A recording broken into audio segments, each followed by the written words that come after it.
Hello students, আমি live দিয়ে এসেছি তোমাদের লাইফের লাইফ সায়েন্সের প্রবলেম নিয়ে ডিসকাস করতে। আজকে আমি তোমাদের ক্লাস 7-এর লাইফ সায়েন্সের কাণ্ড সম্পর্কে কিছু তথ্য পড়াবো। আচ্ছা, প্রথমেই আমরা আজকে পড়বো কাণ্ডের বিরুৎ জাতীয় উদ্ভিদ বলতে কি বোঝো, গুল্ম জাতীয় উদ্ভিদ বলতে কি বোঝো, আর বৃক্ষ জাতীয় উদ্ভিদ বলতে কি বোঝো। তা কাণ্ডে আমরা এগুলো পড়ছি কেন? কারণ এই যে উদ্ভিদগুলোর বৈশিষ্ট্য মানে নামকরণগুলো এদের কাণ্ডের বৈশিষ্ট্য থেকেই হয়েছে। এবার আমরা সংজ্ঞাতে যাচ্ছি। বিরুৎ জাতীয় উদ্ভিদ কাদের বলবো? যে সকল উদ্ভিদের কাণ্ড নরম, রসালো এবং সরু এবং সাধারণত শাখা প্রশাখা বেশি থাকে না, অর্থাৎ শাখা প্রশাখাবিহীন, ক্ষণজীবী মানে বেশি দিন বাঁচে না, অথবা এক বর্ষজীবী, এখানে একটা রেফ হবে দিয়ে দেবে, এক বর্ষজীবী অথবা দ্বিবর্ষজীবী মানে 1 বছর বাঁচে বা 2 বছর বাঁচে বা খুব কম দিন বাঁচে, বা আবার কিছু কিছু ক্ষেত্রে অনেক বছর বাঁচে, অর্থাৎ বহু বর্ষজীবী এবং অল্প উচ্চতা বিশিষ্ট মানে গাছগুলোর হাইট বা উচ্চতা বেশি হয় না, তাদেরকে আমরা বিরুৎ জাতীয় উদ্ভিদ বলি। উদাহরণ কি? ধান আর গম। এরপর হচ্ছে গুল্ম জাতীয় উদ্ভিদ। গুল্ম জাতীয় উদ্ভিদ হচ্ছে যে সকল উদ্ভিদের কাণ্ড হচ্ছে কাষ্ঠল মানে হচ্ছে কাঠের মতো উপাদান থাকে, কাষ্ঠল সরু এবং কাণ্ডের গোড়া থেকে বা মাটির সামান্য ওপর থেকে প্রচুর শাখা প্রশাখা নির্গত হয় তাদেরকে, মানে এর ক্ষেত্রে আমরা দেখেছিলাম শাখা প্রশাখাবিহীন, এদের ক্ষেত্রে দেখলাম কাণ্ডের গোড়া থেকে বা মাটির সামান্য ওপর থেকে শাখা প্রশাখা নির্গত হচ্ছে। বহু বর্ষজীবী মানে অনেক দিন বাঁচে। উচ্চতা মাঝারি মানে মাঝারি উচ্চতা বিশিষ্ট, খুব একটা বেশিও নয় খুব কমও না, অনেকটা ঝোপের মতো গঠন, তাদেরকে গুল্ম জাতীয় উদ্ভিদ বলে। উদাহরণ কি? জবা গাছ, গোলাপ গাছ, এগুলো হচ্ছে গুল্ম জাতীয় উদ্ভিদ। প্রত্যেকটা উদাহরণ পড়বে, সংজ্ঞা পড়বে, খুব ইম্পর্টেন্ট। বৃক্ষ জাতীয় উদ্ভিদ, তোমরা বৃক্ষ জাতীয় উদ্ভিদ চারপাশে প্রচুর দেখতে পাও, আম, জাম, কাঁঠাল, বট, অশ্বত্থ।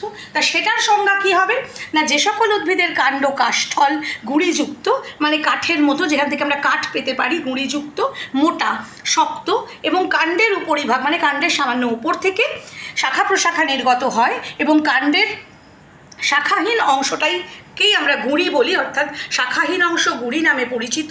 বহু বর্ষজীবী মানে অনেক দিন বাঁচে। অধিক উচ্চতা বিশিষ্ট মানে বিরুৎ বা গুল্মর থেকে উচ্চতা বেশি, তাদেরকে বৃক্ষ জাতীয় উদ্ভিদ বলা হয়। উদাহরণটা আমি আগেই বলেছি, আম, জাম, কাঁঠাল, বট, অশ্বত্থ।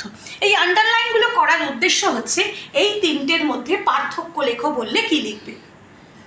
দেখো, আমি আন্ডারলাইনগুলো ওইভাবেই ভাগ করেছি। বিরুৎ জাতীয় উদ্ভিদের কাণ্ড নরম, রসালো এবং সরু। গুল্ম জাতীয় উদ্ভিদের কাণ্ড কাষ্ঠল এবং সরু। আর বৃক্ষ জাতীয় উদ্ভিদের কাণ্ড হচ্ছে কাষ্ঠল গুঁড়িযুক্ত, মোটা এবং শক্ত। এটা 1 নম্বর পয়েন্ট। 2 নম্বর পয়েন্টে দেখো যে বিরুৎ জাতীয় উদ্ভিদের সাধারণত শাখা প্রশাখাবিহীন। গুল্ম জাতীয় উদ্ভিদের ক্ষেত্রে কাণ্ডের গোড়া থেকে বা মাটির সামান্য ওপর থেকে প্রচুর শাখা প্রশাখা নির্গত হয়। আর এর ক্ষেত্রে 2 নম্বর পয়েন্ট যে কাণ্ডের উপরিভাগ থেকে শাখা প্রশাখা নির্গত হয় এবং কাণ্ডের শাখাহীন অংশ গুঁড়ি নামে পরিচিত। এবার বিরুৎ জাতীয় উদ্ভিদের 3 নম্বর পয়েন্টের পার্থক্যটা কি? ক্ষণজীবী, 1 বর্ষজীবী, দ্বিবর্ষজীবী বা বহু বর্ষজীবী। গুল্ম জাতীয়র ক্ষেত্রে বহু বর্ষজীবী, বৃক্ষ জাতীয় ক্ষেত্রেও বহু বর্ষজীবী। আচ্ছা, বিরুৎ জাতীয় উদ্ভিদের 4 নম্বর পয়েন্ট কি লিখবে না? অল্প উচ্চতা বিশিষ্ট, গুল্ম জাতীয়র ক্ষেত্রে মাঝারি উচ্চতা বিশিষ্ট, আর বৃক্ষ জাতীয়র ক্ষেত্রে অধিক উচ্চতা বিশিষ্ট। এটা 4টে পয়েন্ট হলো। আর 5 নম্বর একটা করে উদাহরণ দেবে, একটা কি দুটো করে, যেমন এর ক্ষেত্রে ধান গম, এর ক্ষেত্রে জবা গোলাপ, এর ক্ষেত্রে আম, জাম, কাঁঠাল, বট, অশ্বত্থ, যে কোনো দুটো দিয়ে দেবে। তাহলে 5টা পার্থক্য আমরা পেয়ে গেলাম।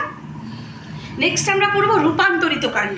রূপান্তরিত কাণ্ড হচ্ছে কি না? রূপান্তরিত পরিবেশে, অর্থাৎ পরিবেশ যখন একটু চেঞ্জ হচ্ছে, পরিবর্তিত হচ্ছে, সেই রূপান্তরিত পরিবেশে বিশেষ ধরনের কাজ করবার জন্য কিছু কিছু উদ্ভিদের ক্ষেত্রে কাণ্ড দেখতে পাল্টে যায়, অর্থাৎ কাণ্ডের কিছু পরিবর্তন লক্ষ্য করা যায়। এই ধরনের কাণ্ডকে বলা হয় রূপান্তরিত কাণ্ড।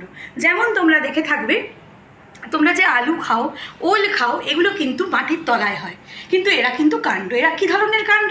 আলু, ওল হচ্ছে মৃৎগত কাণ্ড। তারপর দেখো কুমড়ো গাছের যে আকর্ষ, দেখবে সাপের মতো প্যাঁচানো প্যাঁচানো একটা অংশ কুমড়ো গাছের, তোমরা যখন কুমড়ো শাক আসবে দেখবে ওপরে থাকে, ডাঁটাগুলোর ওপরে, সেটা হচ্ছে কি না শাখা আকর্ষ, সেটা হচ্ছে বায়বীয় কাণ্ড।